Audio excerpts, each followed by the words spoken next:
What happens when the most controversial radio host in America comes face to face with one of the most polarizing royals of our time? You won't believe what unfolds when Prince Harry steps into Howard Stern's studio, thinking he can control the narrative like he's done with every other softball interview. But this isn't Oprah's couch, and Howard Stern doesn't play by royal rules. Before we get into this incredible story, make sure you hit that subscribe button and drop a comment below, because you're not going to believe the explosive confrontation that erupted live on air last night. The tension was palpable from the moment Prince Harry walked into the SiriusXM studios. Word backstage was that Harry had specifically requested certain topics be off limits, something that immediately set Howard's teeth on edge. Anyone who knows Stern knows he doesn't take kindly to celebrities trying to dictate the terms of his show. The Duke of Sussex arrived with his usual entourage of handlers, each one armed with clipboards and stern expressions, as if they were entering enemy territory rather than a radio studio. Howard started the interview with his trademark casual demeanor, leaning back in his chair with that knowing smirk that has made him millions of enemies and even more fans over the decades. "So, Harry," he began, his voice carrying that familiar New York edge, "you're here promoting your new Netflix documentary series. But I gotta ask, don't you think the American public is getting a little tired of the whole, 'poor me, I was born into unimaginable wealth and privilege' routine?" The question hung in the air like a loaded weapon. Harry's media-trained smile faltered for just a microsecond before he recovered, but Howard caught it. He always catches it. "Well, Howard," Harry replied, his British accent seeming to thicken slightly under pressure, "I think there's a difference between sharing one's authentic experience and complaining. Mental health is something that affects everyone, regardless of their circumstances." "Mental health, right?" Howard nodded, but his tone was already shifting into that dangerous territory his longtime listeners know all too well. "But let's be real here, Harry. You've made millions talking about how tough your life was. You had a Netflix deal worth what, $100 million? You wrote a best-selling book. You're doing podcasts, documentaries, interviews. At what point does sharing your truth become a really lucrative business model?" The studio fell uncomfortably quiet. Harry's handlers exchanged worried glances, and you could practically see them calculating whether they should intervene. But Harry, to his credit or detriment, decided to engage. "I think that's quite a cynical way of looking at it, Howard. When someone shares their story of trauma and healing, it helps others who might be going through similar experiences." "Trauma," Howard repeated, drawing out the word like he was tasting something bitter. "You know what trauma is, Harry? Trauma is growing up in the South Bronx with a crackhead mother and no father. Trauma is working 3 jobs just to keep a roof over your family's head.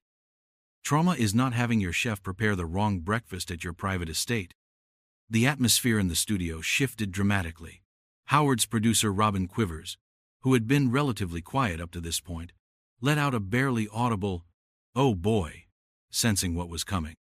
Harry's jaw visibly tightened, and for the first time since entering the studio, his carefully constructed media persona began to crack. "That's incredibly dismissive," Harry shot back, his voice rising slightly. "Just because someone has financial security doesn't mean they can't experience genuine psychological trauma. The death of my mother, the constant media harassment, the institutional racism my wife faced." "Oh, here we go with the racism card again," Howard interrupted, his voice dripping with sarcasm. He leaned forward in his chair, his eyes locking onto Harry's with predatory intensity. "You know what I find interesting, Harry? Every time you or Meghan face any kind of criticism, it's automatically racism. Bad press? Racism. People questioning your actions? Racism. The fact that maybe, just maybe, some people think you're a couple of entitled brats who bite the hand that fed them? Must be racism." The color drained from Harry's face, but Howard wasn't finished. He was just getting warmed up, and anyone familiar with his style knew that when Howard Stern smells blood in the water, he becomes relentless.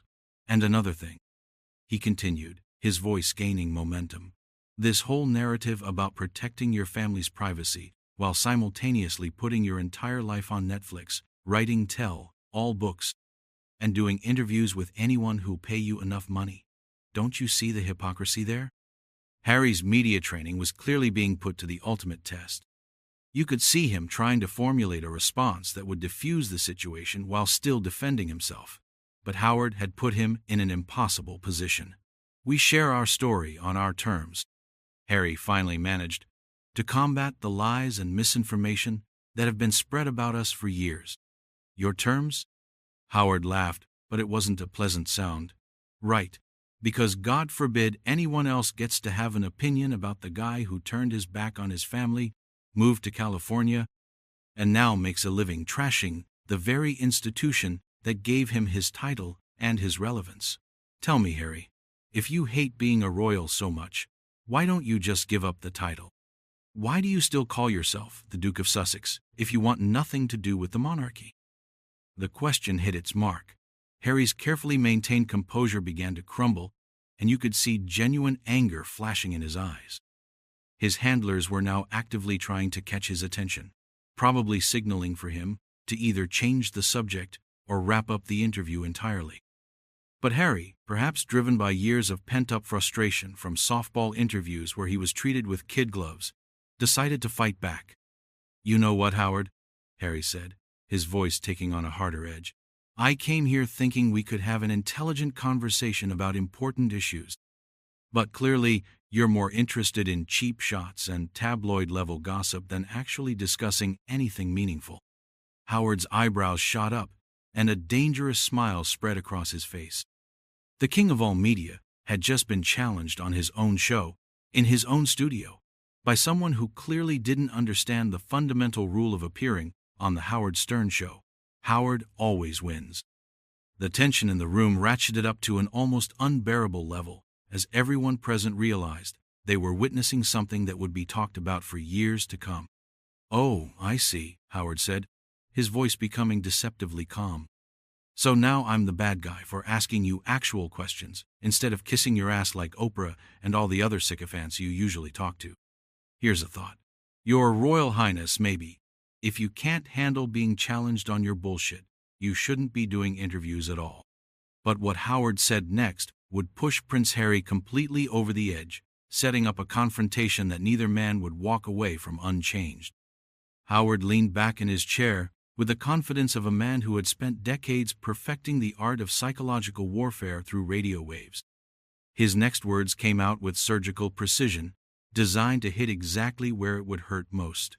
You know what I think this is really about, Harry? I think you're jealous. Jealous that your brother gets to be king while you're stuck making Netflix documentaries and begging for relevance in Hollywood. All this mental health and protecting my family nonsense is just cover for the fact that you're the spare who couldn't handle being second fiddle. The words hit Harry like a physical blow. His face flushed red, and for a moment the veneer of royal composure completely evaporated. Robin Quivers audibly gasped, knowing that Howard had just crossed a line that even he rarely crossed. The studio fell into dead silence, the kind of silence that precedes an explosion. "How dare you?" Harry whispered, his voice barely controlled. Then, louder, "How dare you reduce everything I've been through to jealousy? You have no idea what it's like to lose a parent the way I did, to have that trauma exploited by the press for decades, to watch your wife be systematically destroyed by the same machine that killed your mother." But Howard wasn't backing down. If anything, Harry's emotional response only energized him further. "Oh, spare me the melodrama," he shot back. "Your mother died in a car accident 26 years ago. At some point, don't you think it's time to stop using that as an excuse for every bad decision you make? And as for Meghan being systematically destroyed, she's a millionaire living in a mansion in Montecito. If that's destruction, sign me up." Harry's hands were visibly shaking now, his media training completely abandoned. "She was suicidal, Howard. My wife was driven to the point where she wanted to take her own life because of the treatment she received, and you're sitting here making jokes about it like it's some kind of game." "Suicidal?"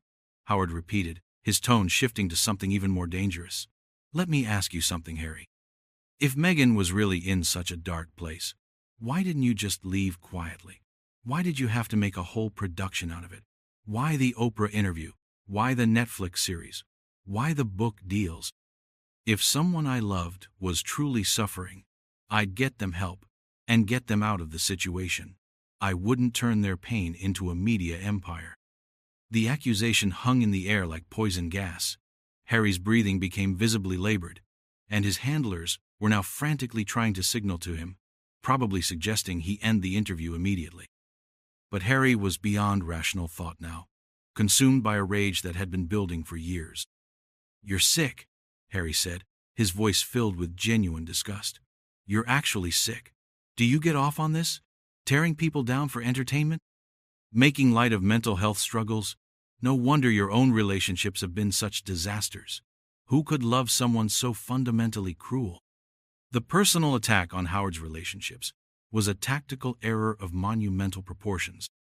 Howard's expression changed completely, his predatory smile vanishing and being replaced by something much colder and more dangerous. The studio atmosphere became electric with tension, and everyone present knew they were witnessing something that would have consequences far beyond this single interview. "Oh, now we're getting personal?" Howard's voice dropped to a menacing whisper. "Okay, let's get personal, Your Royal Highness. Let's talk about how you abandoned your family when they needed you most. Your grandfather was dying, and where were you? Making deals in Hollywood. Your grandmother, who gave you everything, who protected you your entire life, and you couldn't even be bothered to show up for her final years because you were too busy playing victim in California."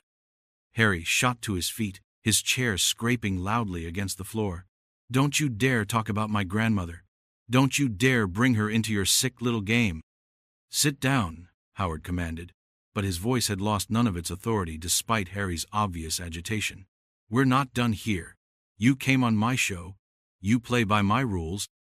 And my rules say we don't stop until we get to the truth." "The truth?" Harry laughed bitterly, but remained standing. "You wouldn't know the truth if it bit you in the ass. The truth is that you're a bitter old man who makes a living destroying people because your own life is so empty and pathetic that the only way you can feel powerful is by tearing others down."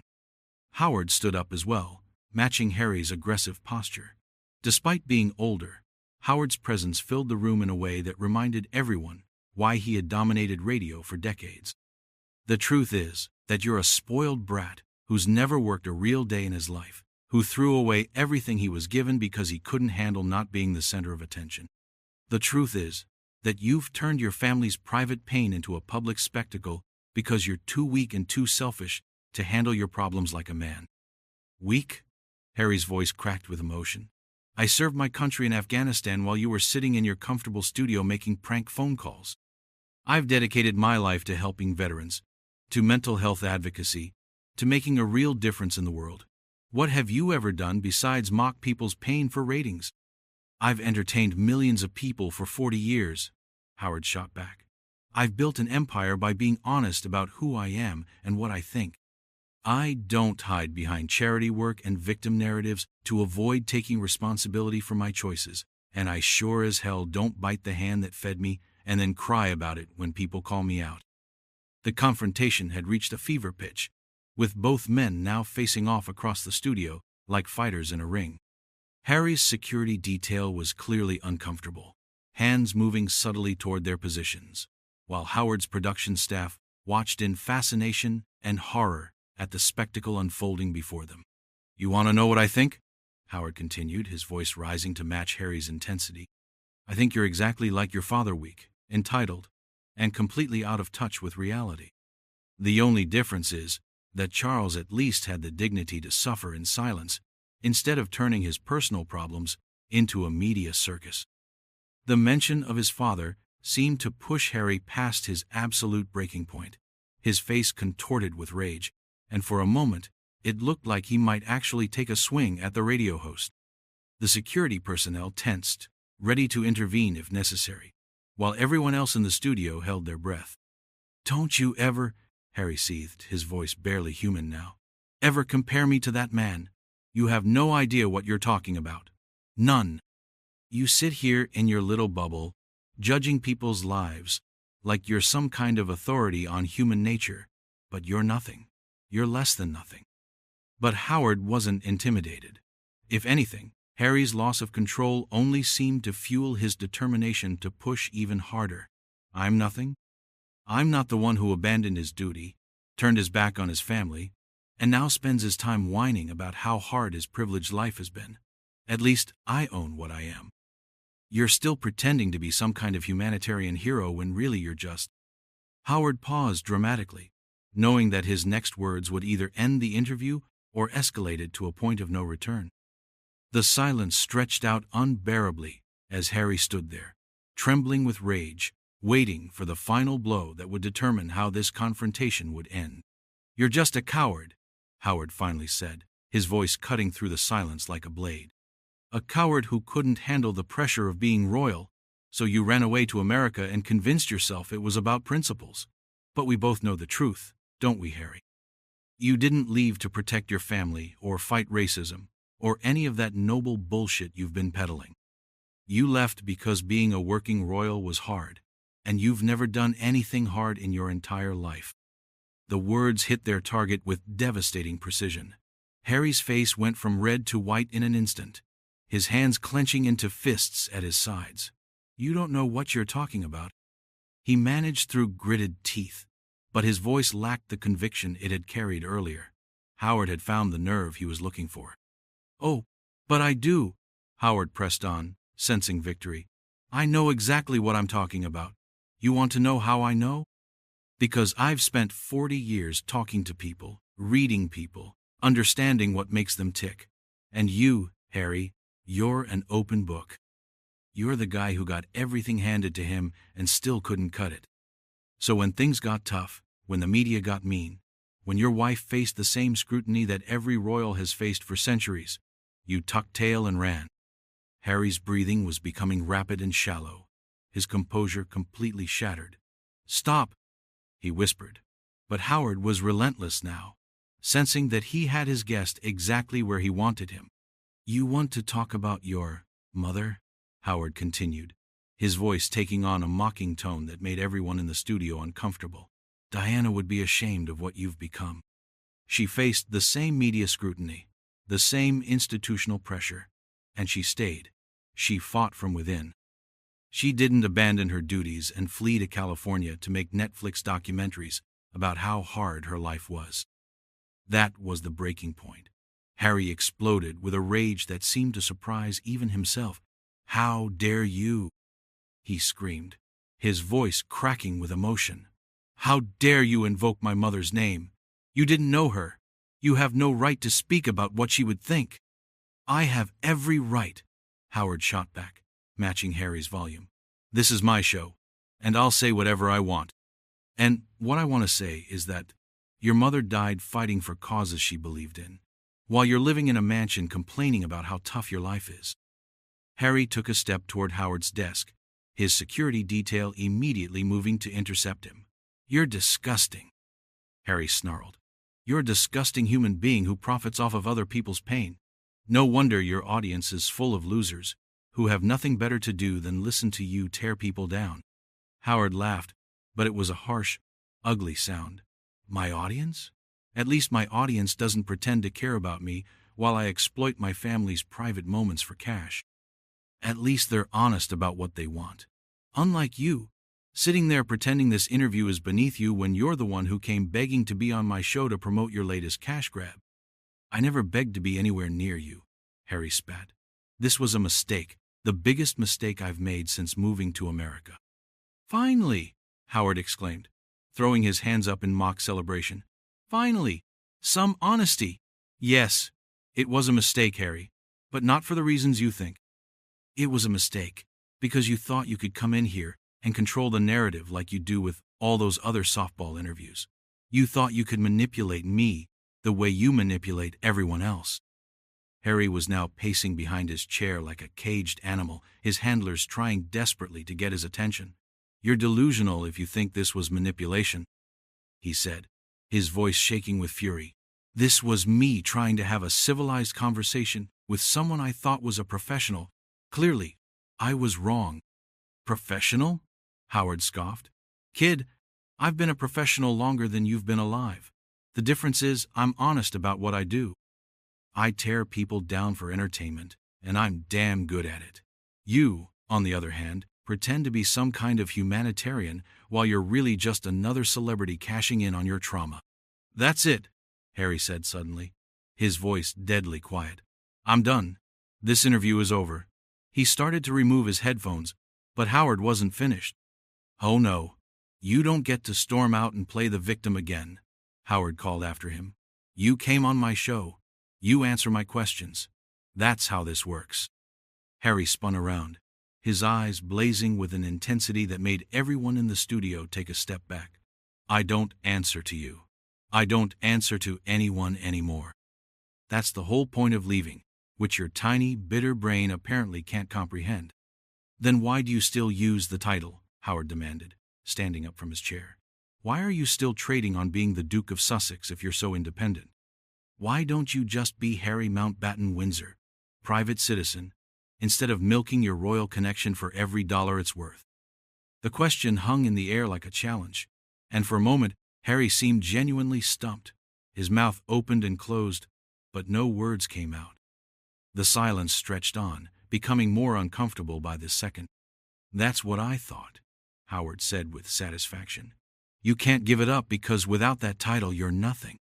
Without being a prince, you're just another C-list celebrity with daddy issues and a podcast nobody listens to. Something in Harry finally snapped completely.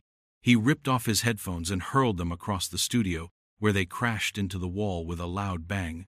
You're sick, he screamed. You're actually sick. I feel sorry for anyone who has to be around you. Feel sorry for yourself, Howard shot back. You're the one who's going to have to live with being a disappointment to everyone who ever believed in you. Harry stood there for a moment, chest heaving, looking like he was deciding whether to say something else or just leave.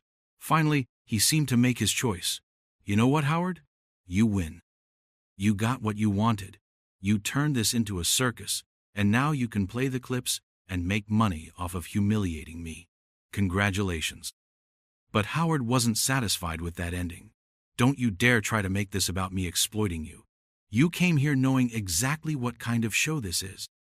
You thought you could handle it, and you couldn't. That's on you, not me. Everything is on me, apparently, Harry said bitterly.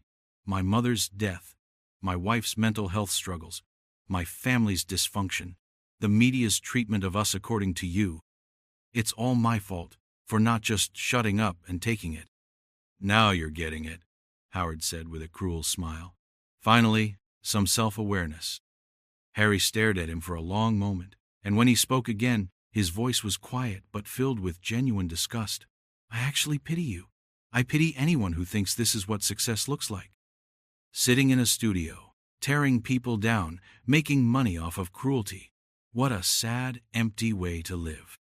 With that, Harry turned and walked toward the studio door, his security detail and handlers scrambling to follow him. Howard called after him one last time. Hey, Harry, thanks for proving my point about everything. Don't let the door hit you on your way back to irrelevance. Harry paused at the door, his hand on the handle, and for a moment it looked like he might turn around and say something else. Instead, he simply shook his head and walked out, leaving behind a studio full of stunned silence and the wreckage of what had started as a simple interview promotion. Howard sat back down in his chair, a satisfied smirk on his face, as he looked around at his shell-shocked staff. Well, he said into his microphone, I think that went pretty well. What do you think, Robin? Robin Quivers, who had remained largely silent during the entire confrontation, could only manage a weak, "Oh my God, Howard." Ladies and gentlemen, Howard announced to his listening audience, Prince Harry has just left the building. And I think we all learned something important today about what happens when entitled celebrities think they can come in here and control the conversation. Spoiler alert, they can't. The interview was over, but the aftermath was just beginning. As Harry's SUV pulled away from the SiriusXM building, the audio of the confrontation was already being uploaded, ready to be dissected, analyzed, and replayed millions of times across social media. Howard had gotten exactly what he wanted, a viral moment that would be talked about for years. And Harry? Harry had learned the hard way that some battles are impossible to win, especially when you're fighting on someone else's turf.